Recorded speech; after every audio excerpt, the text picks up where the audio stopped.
नमस्कार विद्यार्थी मित्रांनो, आज आपण इयत्ता 10वी गणित भाग 1 मधील क्वाड्रॅटिक इक्वेशन्स म्हणजे वर्ग समीकरणे या प्रकरणातील पुढील काही भाग अभ्यासणार आहोत आणि अभ्यास 2.5 मधील काही उदाहरणे सोडवून घेणार आहोत। यापूर्वीच्या व्हिडिओमध्ये आपण वर्ग समीकरणांची ओळख, वर्ग समीकरणे सोडवण्याच्या विविध पद्धती म्हणजे अवयव पद्धती, पूर्ण वर्ग पद्धती, सूत्र पद्धती यांचा अभ्यास केलेला आहेच। तर या प्रॅक्टिस सेट 2.5ला सुरुवात करण्यापूर्वी काही महत्त्वाचे मुद्दे आपण याच्यामध्ये सुरुवातीला पाहणार आहोत आणि त्यापैकी पहिला मुद्दा जो आहे तो पहिला मुद्दा असणार आहे nature of roots of the quadratic equation. यापूर्वीच्या व्हिडिओमध्ये सूत्र पद्धतीमध्ये आपण वर्ग समीकरणे सोडवण्याचं सूत्र अभ्यासलेलं आहे आणि ते सूत्र होतं x बरोबर ऋण b धन ऋण वर्गमूळ b वर्ग वजा 4ac छेद 2a। यामध्ये वर्गमुळातील जे पद होतं b वर्ग वजा 4ac त्याला आपण डिस्क्रिमिनंट किंवा विवेचक असं म्हटलं होतं आणि त्याला डेल्टा या ग्रीक अक्षराने दर्शवलेलं होतं। त्या विवेचकाच्या किमतीवरून आपल्याला त्या वर्ग समीकरणांच्या मुळांचं स्वरूप ठरवता येतं, म्हणजे त्याचं नेचर जे आहे रूट्सचं ते आपल्याला ठरवता येतं। मग ते कसं असेल तर डिस्क्रिमिनंट जो आहे तो डिस्क्रिमिनंट आपला डेल्टा या अक्षराने आपण दाखवतो। डेल्टा बरोबर b वर्ग वजा 4ac याला म्हटलं जातं डिस्क्रिमिनंट आणि ही जी डेल्टाची किंमत आहे या किमतीवरून या वर्ग समीकरणाचं मुळांचं स्वरूप आपल्याला ठरवता येतं। पैकी डेल्टाची किंमत जी आहे ती जर बरोबर 0 असेल तर त्यावेळी त्या वर्ग समीकरणाची मुळे समान आणि वास्तव असतात। म्हणून या ठिकाणी म्हटलेलं आहे if delta is equal to 0 then the roots of the quadratic equation are real and equal. But now if delta is greater than 0 then the nature of root is these roots are real and unequal. म्हणजे delta जेव्हा शून्यापेक्षा मोठा म्हणजे धन असतो तेव्हा त्या वर्ग समीकरणाची मुळे ही वास्तव मात्र असमान असतात। म्हणून या ठिकाणी म्हटलेलं आहे if delta is greater than 0 then the roots of the quadratic equation are real and unequal. आणि तिसरी परिस्थिती असणार आहे if delta is less than 0. Delta less than 0 म्हणजे डेल्टा हा शून्यापेक्षा लहान म्हणजे तो ऋण असेल। जेव्हा विवेचक हा शून्यापेक्षा लहान असेल म्हणजे ऋण असेल then the roots of quadratic equation are not real म्हणजे त्या वर्ग समीकरणाची मुळे ही वास्तव नसतात। ह्या तीन बाबी आपल्याला प्रकर्षाने लक्षात ठेवाव्या लागतील। म्हणजे डेल्टा बरोबर 0 असेल तर त्याची मुळं ही समान आणि वास्तव, डेल्टा धन असेल म्हणजे शून्यापेक्षा मोठा असेल तर त्याची मुळं वास्तव आणि असमान, तर डेल्टा हा शून्यापेक्षा लहान म्हणजे ऋण असेल तर त्या समीकरणाची मुळे वास्तव नसतात। हा एक मुद्दा आपल्याला प्रॅक्टिस सेट 2.5 मध्ये याचा वापर करायचा आहे। त्यानंतर पुढचा मुद्दा आहे की जर समजा अल्फा आणि बीटा म्हणजे कुठल्याही वर्ग समीकरणाच्या बाबतीमध्ये या ठिकाणी आपण वर्ग समीकरण घेतलेलं आहे ax² + bx + c = 0। जर याची दोन मुळं ही अल्फा आणि बीटा या अक्षराने दर्शवली, ग्रीक अक्षराने दर्शवली तर म्हणजे ax² + bx + c = 0 हे सामान्य रूप आहे। याचं पहिलं मूळ आपण अल्फाचं सूत्र असणार आहे अल्फा बरोबर ऋण b अधिक वर्गमूळ b वर्ग वजा 4ac छेद 2a आणि बीटा बरोबर ऋण b वजा वर्गमूळ b वर्ग वजा 4ac छेद 2a हे त्याचं बीटा रूट असेल। जर ही त्याची दोन रूट्स असतील, मुळं असतील तर यांच्यामध्ये आणि या वर्ग समीकरणाच्या सहगुणकांमध्ये एक संबंध असतो। तर alpha plus beta is equal to -b/a म्हणजे दोन मुळांची बेरीज ही ऋण b छेद a या सूत्राने आपल्याला शोधता येते आणि product of their roots alpha and beta is equal to c/a म्हणजे या दोन मुळांचा गुणाकार म्हणजे c छेद a या दोन सहगुणकांच्या गुणोत्तर इतका असतो।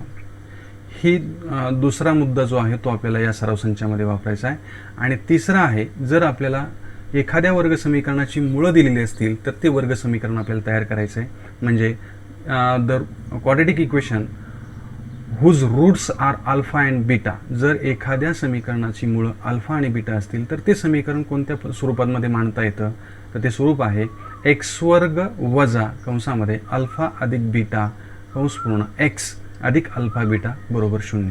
म्हणजे जर तुम्हाला दोन मुळं दिलेली असतील आणि त्या दोन मुळांची बेरीज आणि त्यांचा गुणाकार माहिती असेल तर तुम्हाला ते वर्ग समीकरण सहजासहजी तयार करता येतं. तर या 3 मुद्द्यांच्या आधारे आपण सराव संच 2.5 मधील उदाहरणं सोडवणार आहोत. म्हणून आपण सुरुवात करूयात सराव संच 2.5 म्हणजे प्रॅक्टिस सेट 2.5ला. आणि त्यातील पहिला प्रश्न असणार आहे, determine the nature of the roots of the following quadratic equation. म्हणजे खालील वर्ग समीकरणांच्या मुळांचं स्वरूप ठरवा. म्हणजे या उदाहरणांमध्ये किंवा या प्रश्नामध्ये आपल्याला प्रत्यक्षात त्या वर्ग समीकरणाची मुळं शोधायची नसून त्यांचं फक्त आपल्याला स्वरूप शोधायचं आहे. मग ते शोधण्यासाठी आपल्याला दिलेलं वर्ग समीकरण सामान्य स्वरूपामध्ये मांडून ABCच्या किमती व्यवस्थित मांडाव्या लागतील.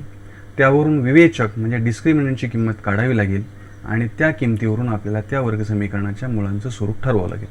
तर चला तर पहिलं उदाहरण आपण पाहूयात. Example first, x² - 4x + 4 = 0.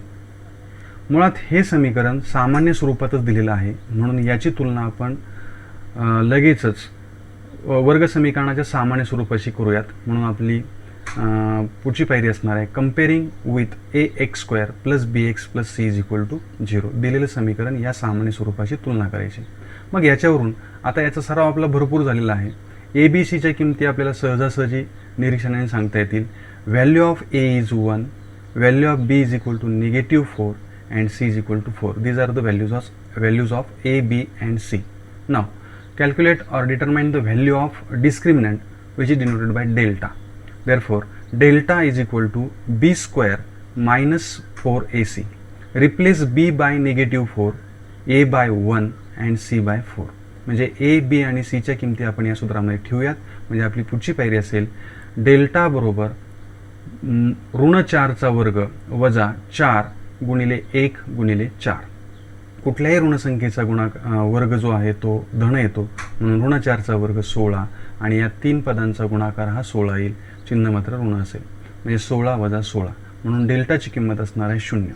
आता आपण पहिला मुद्दा तुम्हाला आठवत असेल, ज्यावेळी विवेचकाची किंमत 0 असते तेव्हा त्या समीकरणाची मुळे ही समान आणि वास्तव असतात. म्हणून या ठिकाणी आपण उत्तर लिहिलेलं आहे, therefore roots of this quadratic equation are real and equal. म्हणजे डेल्टा हा 0 आल्यामुळे या वर्ग समीकरणाची मुळं ही समान आणि वास्तव असतात. त्यानंतर आपण पुढचं उदाहरण घेऊयात. 2y² - 7y + 2 = 0. या समीकरणाचीही सामान्य रूपाबरोबर तुलना करून आपण ABCच्या किमती लिहून घेऊयात. म्हणून कंपेअरिंग विथ ay² + by + c = 0. सांगा पोहता A, B आणि C च्या किमती. तर A ची किंमत असणार आहे 2, B ची किंमत असेल -7 आणि C ची किंमत असणार आहे 2.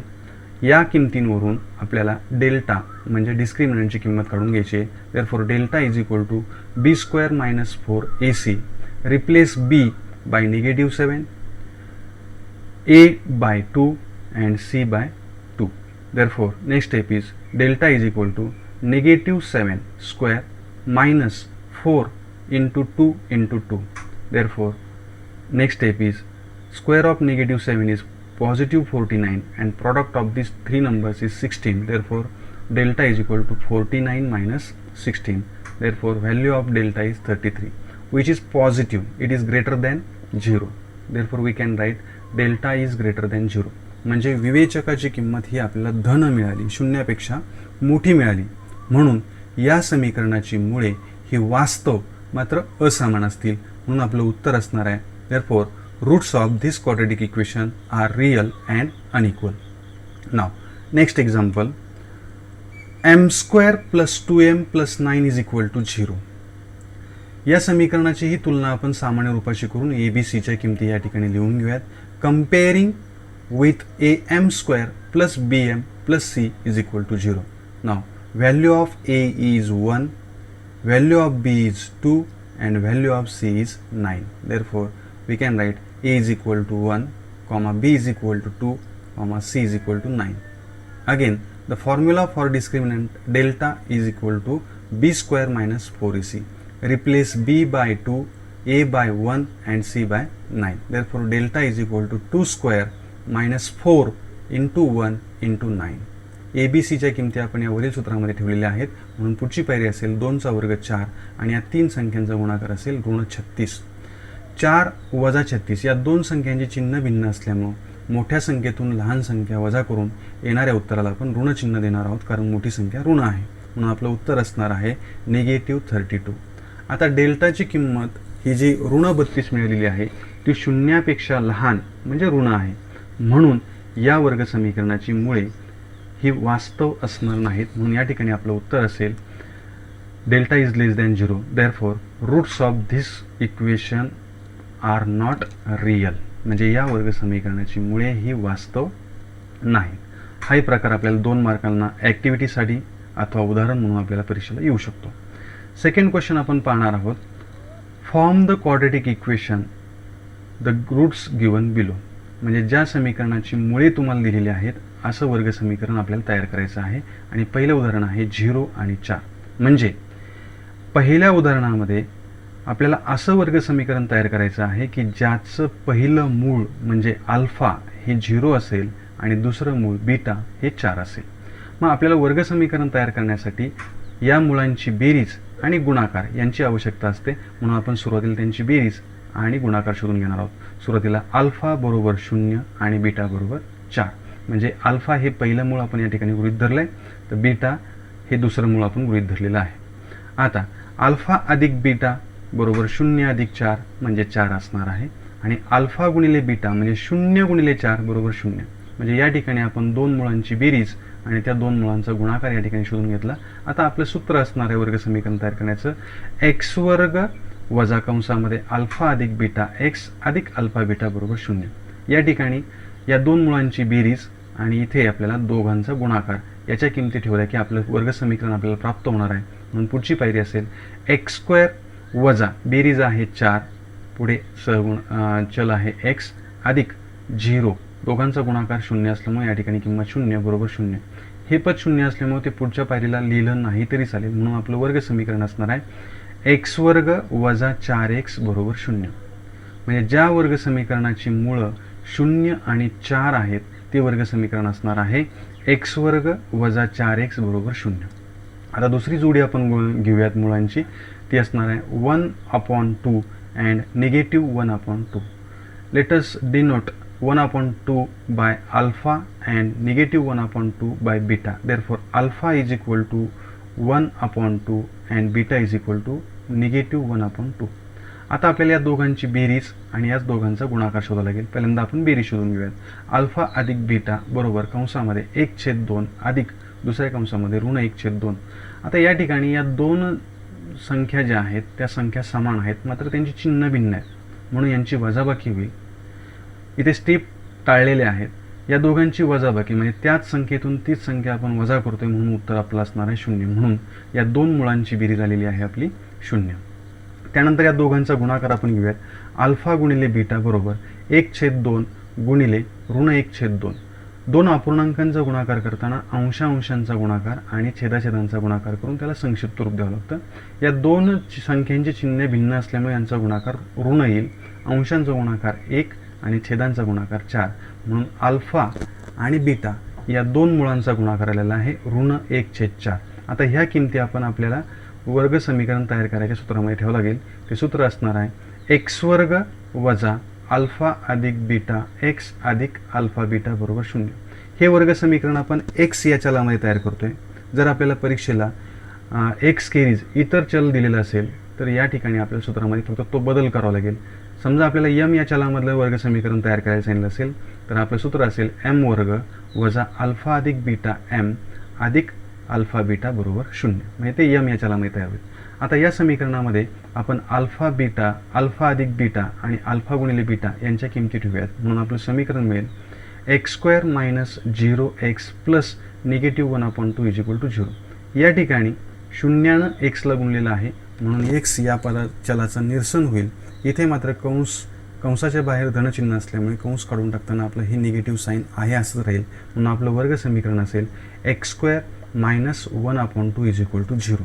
म्हणजे ज्या वर्ग समीकरणाची मुळं 1/2 आणि ऋण 1/2 आहेत ते वर्ग समीकरण असणार आहे x वर्ग वजा 1/2 बरोबर 0. थोडंसं वेगळ्या प्रकारचं उदाहरण आपण या ठिकाणी घेऊयात ज्याची मुळं ही इरॅशनल आहेत. उदाहरणार्थ 2 - √5 and 2 plus square root 5 these are the two roots of quadratic equation. असं इक्वेशन आपल्याला तयार करायचं आहे. म्हणून यातल्या एकाला आपण अल्फा तर दुसऱ्याला आपण बीटा म्हणणार आहोत. म्हणून अल्फा बरोबर 2 वजा वर्गमूळ 5 आणि बीटा बरोबर 2 अधिक वर्गमूळ 5.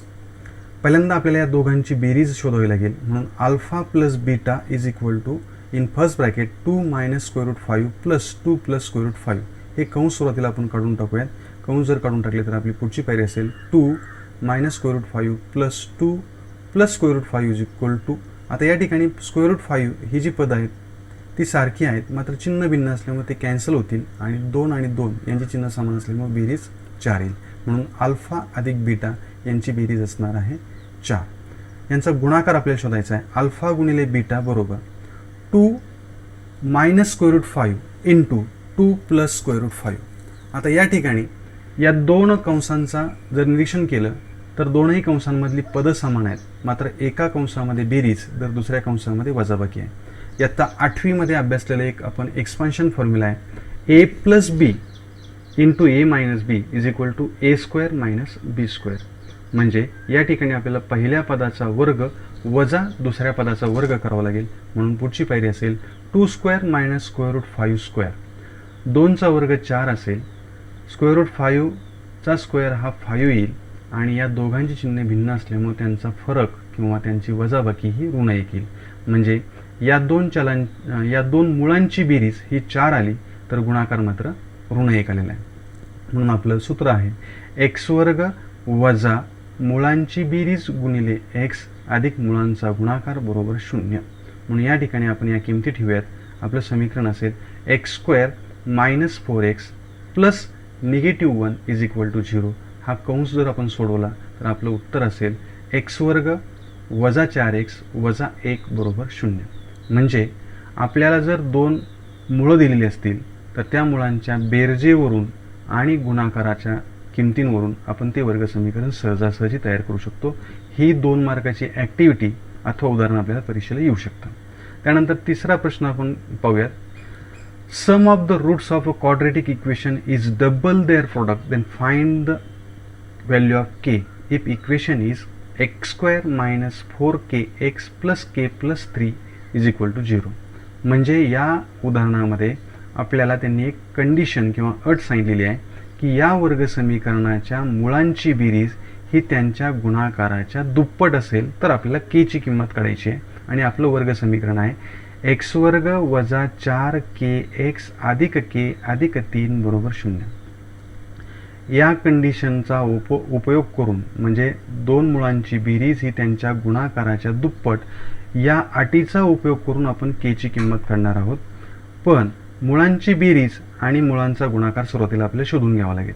मग त्यासाठी आपल्याला दिलेलं समीकरण जे आहे त्या समीकरणाची तुलना ही आपल्या सूत्राशी करावी लागेल. Comparing this equation with X square minus alpha plus beta X plus alpha beta is equal to 0. मग या ठिकाणी जर या 2 समीकरणांची आपण तुलना केली तर एक्सचा कोइफिशियंट जो अल्फा प्लस बीटा आहे इथं एक्सचा कोइफिशियंट असणार आहे 4k. म्हणून alpha plus beta is equal to 4k हे आपलं उत्तर असेल. मात्र अल्फा बीटा हा कॉन्स्टंट असणार आहे आणि इथं कॉन्स्टंटच्या 2 टर्म आहेत. K is unknown constant plus 3 is a constant. That means K plus 3 is the value of alpha into beta. Therefore alpha plus beta is equal to 4k and alpha beta is equal to K plus 3.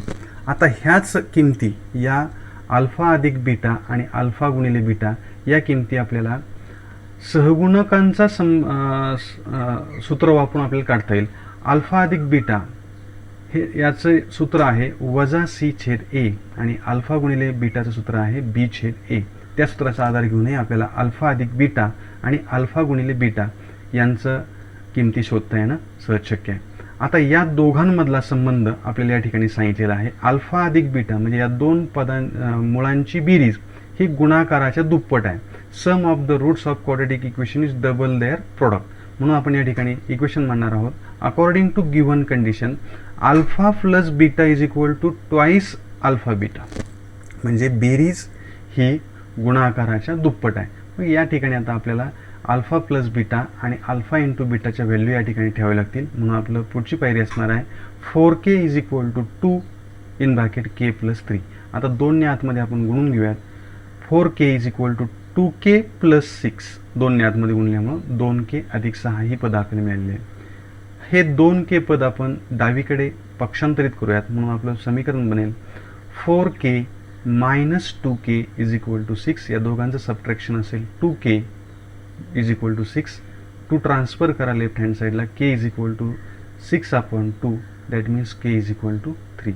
हे simple example आहे. याच्यामध्ये त्यांनी आपल्याला एक condition दिलेली होती, अट दिलेली होती. त्या अटीचा उपयोग करून सुरुवातीला आपण दोन मुळांची बेरीज आणि त्या दोन मुळांचा गुणाकार शोधून घेतलेला आहे कंपॅरिझन करून, आणि मग आपलं दिलेल्या अटीचा उपयोग करून k ची किंमत आपण काढलेली आहे. त्यानंतर पुढचं उदाहरण आपण पाहूयात. If alpha and beta are the roots of the quadratic equation y² minus 2y minus 7 is equal to 0, then find the values of alpha square plus beta square and alpha cube plus beta cube. आता ह्या समीकरणासाठी आपल्याला आता 8वीमध्ये विविध expansion फॉर्म्युले, विविध विस्तार सूत्र आपण पाहिलेली होती. त्या विस्तार सूत्रांचाही या ठिकाणी उपयोग करून घ्यावा लागेल. पण तत्पूर्वी आपल्याला अल्फा आणि बीटा ही जी रूट्स आहेत, मुळं आहेत या वर्ग समीकरणाची, ती वर्ग समीकरणाची मुळं आपल्याला शोधावी लागतील. म्हणून या ठिकाणी आपण म्हणणार आहोत y² minus 2y minus 7 is equal to 0. This is our quadratic equation. Now here if we compare this quadratic equation with our standard form, then we get the values of a, b and c. Value of a is 1, value of b is negative 2 and value of c is negative 7. यांचा उपयोग करून सुरुवातीला आपण alpha अधिक beta आणि alpha गुणिले beta यांच्या किमती शोधून घेणार आहोत. म्हणून अल्फा अधिक बीटा बरोबर ऋण b छेद a इज इक्वल टू, या ठिकाणी आपण b आणि a च्या किमती ठेवूयात. मायनस हे साईन जे आहे ते सूत्रातलं आहे. b ची व्हॅल्यू आहे negative 2 upon 2. Negative negative gets positive. That means simplified form of this fraction is 2. That means value of alpha plus beta is 2. म्हणजे अल्फा आणि बीटा यांची बेरीज जी आहे ती बेरीज आपल्याला 2 मिळाली आहे. याच रीतीने गुणाकार सूत्र आहे अल्फा गुणिले बीटा बरोबर c छेद a. या ठिकाणी c आणि a च्या किमती आपण ठेवूयात. ऋण 7 छेद 1. याला सिम्प्लिफाय केलं तर अल्फा गुणिले बीटाची किंमत मिळणार आहे आपल्याला ऋण 7. आता दोनही संख्या म्हणजे दोनही मुळांची बेरीज आणि गुणाकार या ठिकाणी आपण शोधून घेतलेला आहे. आता 8वीतील विस्तार सूत्र म्हणजे एक्सपान्शन फॉर्म्युलाचा उपयोग जर केला तर alpha square plus beta square is equal to आपल्याला असं म्हणता येईल alpha plus beta whole square minus 2 alpha beta.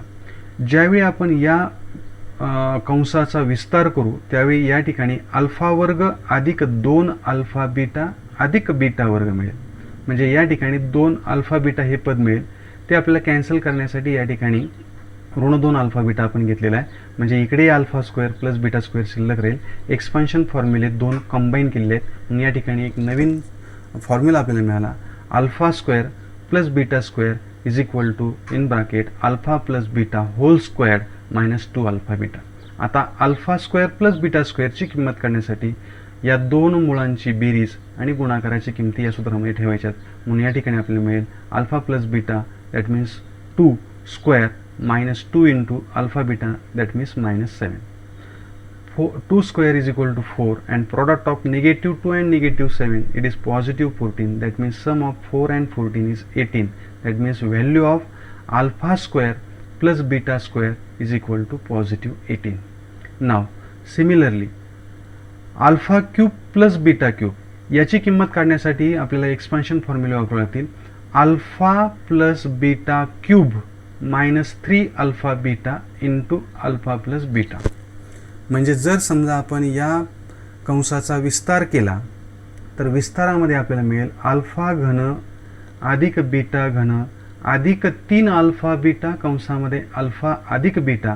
मग ते पद कॅन्सल करण्यासाठी या ठिकाणी आपण ते पद इथं निगेटिव्ह घेतलेलं आहे. म्हणजे नवीन सूत्र आपल्यासमोर आहे अल्फा घन अधिक बीटा घन बरोबर कंसामध्ये अल्फा अधिक बीटा कंसाचा घन वजा 3 अल्फा बीटा कंसामध्ये अल्फा अधिक बीटा. आता अल्फा घन अधिक बीटा घनाची किंमत काढण्यासाठी पुन्हा या ठिकाणी या दोन मुळांची बेरीज आणि गुणाकाराची किमती आपण या सूत्रामध्ये ठेवणार आहोत. म्हणून पुढची पायरी असणार आहे टू क्यूब या ठिकाणी आपलं क्यूब जे आहे तो क्यूब या ठिकाणी घेणं गरजेचं होतं. या ठिकाणी चुकून स्क्वेअर झालेला आहे, तो आपण चेंज करून घेऊयात. या ठिकाणी क्यूब झाला. तर 2 क्यूब -3 इंटू -7 इंटू 2. आता या ठिकाणी पुढे पुन्हा 2चा क्यूब हा आपल्याला 8 घ्यावा लागेल. इथं 8 आहे प्लस 42 ह्या तिघांचा गुणाकार हा 42 होणार आहे, कारण निगेटिव्ह निगेटिव्ह पॉझिटिव्ह होईल. आणि 7 त्रिक 21, 21 दुने 42. आता 2चा घन 8 आणि या तिघांचा गुणाकार धन 42, या दोघांची बेरीज असणार आहे 50. म्हणून अल्फा घन अधिक बीटा घन याची किंमत मिळालेली आहे 50. म्हणजे या ठिकाणी आपण आता 8वीतील विस्तार सूत्रांचा, विविध विस्तार सूत्रांचा एकत्रितपणे वापर करून या अल्फा वर्ग अधिक बीटा वर्ग आणि अल्फा घन अधिक बीटा घनाच्या किमती शोधलेल्या आहेत. त्यानंतर पुढचं उदाहरण आपण पाहणार आहोत. Find the value of K if the roots of the given equation are real and equal. आता जर आपण या ठिकाणी विचार केला तर प्रश्न आहे, आपल्याला के ची किंमत काढायची आहे, परंतु त्या ठिकाणी एक कंडिशन दिलेली आहे की के ची किंमत काढायची, परंतु समीकरणं अशी आहेत की त्या समीकरणांची जी मुळं आहेत ती मुळं समान आणि वास्तव आहेत. मग समीकरणांची मुळं समान आणि वास्तव केव्हा असतात? तर जेव्हा डिस्क्रिमिनंट म्हणजे विवेचक delta, that means b² - 4ac हा जेव्हा 0 असतो तेव्हा त्याची मुळं ही समान आणि वास्तव म्हणजे रिअल आणि इक्वल असतात. मग ती कंडिशन या ठिकाणी वापरून आपण के ची किंमत करणार आहोत. म्हणून आपलं पहिलं उदाहरण आहे 3y² + ky + 12 = 0. याच्यावरून तुलना करून आपण पहिल्यांदा ABCच्या किमती लिहिणार आहोत. Here A = 3, B = k and C = 12. A म्हणजे वर्गीय पदाचा सहगुणक, B म्हणजे चलाचा सहगुणक, मधल्या पदाचा सहगुणक आणि C म्हणजे स्थिर पद. आता याच्यावरून डेल्टाची किंमत आपण काढूया. Delta = b² - 4ac. ABCच्या किमती आपण याच्यामध्ये टाकून आपली पुढची पायरी असेल डेल्टा बरोबर B ची किंमत आहे k, k चा वर्ग वजा 4 गुणिले A ची किंमत 3 गुणिले C ची किंमत 12. म्हणून k² मायनस, आता या तिघांचाही जो गुणाकार आहे तो गुणाकार असणार आहे 144. म्हणून डेल्टाची किंमत आपल्याला मिळालेली आहे k² - 144. But roots of this quadratic equation are real and equal हे आपल्याला दिलेलं आहे. या वर्ग समीकरणाची मुळे समान आणि वास्तव आहेत, याचा अर्थ डेल्टा हा 0 असला पाहिजे. म्हणून डेल्टा बरोबर 0. परंतु डेल्टाची किंमत आपण या ठिकाणी शोधलेली आहे k² वजा 144, ती आपण या ठिकाणी ठेवणार आहे. म्हणून पुढची पायरी असेल k² - 144 = 0. Transfer this 144 to right hand side. Therefore next step is k² = 144. Now take the square root of both sides. k = +12 और k = -12. म्हणजे k ची किंमत ही आपल्याला धन 12 किंवा ऋण 12 मिळणार आहे. म्हणजे या ठिकाणी या वर्ग समीकरणाची मुळे समान आणि वास्तव आहेत हे सांगितलेलं असल्यामुळे डेल्टा बरोबर 0 हे समीकरण आपल्याला या ठिकाणी मिळालं आणि त्यावरून आपण k ची किंमत काढलेली आहे.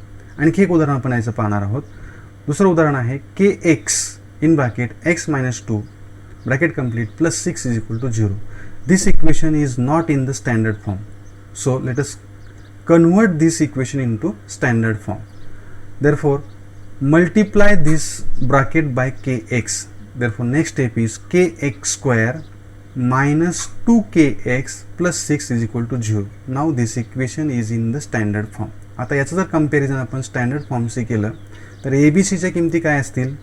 The value of A is k, B = -2k and C = 6. Let us find the value of discriminant, that means delta, which is equal to b² - 4ac. Put B